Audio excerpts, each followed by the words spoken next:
শ্রী শ্রী করুণাময়ী মাতা ঠাকুরনের মন্দির, যার পোশাকি নাম বা বাহারি নাম লেক কালীবাড়ি, দক্ষিণ কলকাতার গোলপার্কের কাছে রবীন্দ্র সরোবর সংলগ্ন এই মন্দির কলকাতা কালীক্ষেত্রের অন্যতম বিখ্যাত এই মন্দির।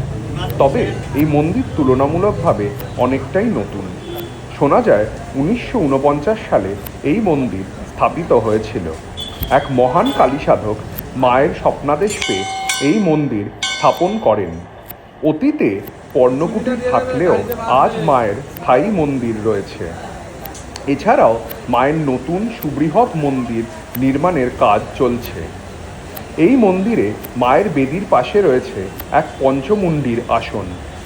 এই মন্দিরে মায়ের পূজা সম্পূর্ণ বৈদিক মতে হয়, অর্থাৎ কোনো রকম পশু বলি এই মন্দিরে সম্পূর্ণ রকমভাবে নিষিদ্ধ। প্রতিদিন মায়ের দুপুরের ভোগে থাকে অন্ন বা পোলাও, সন্ধ্যাবেলা মায়ের ভোগে থাকে পরমান্ন।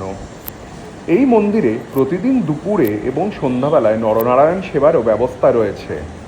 প্রতি অমাবস্যা, দীপান্বিতা অমাবস্যা, দুর্গাপুজো, জগদ্ধাত্রী পুজো, পয়লা বৈশাখ, অক্ষয় তৃতীয়া এবং মন্দির প্রতিষ্ঠা দিবসে মায়ের বিশেষ পুজোর ব্যবস্থা রয়েছে।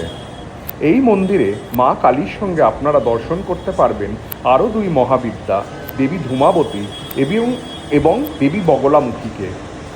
এছাড়াও মন্দির চত্বরে রয়েছে সন্তোষী মায়ের একটি মন্দির।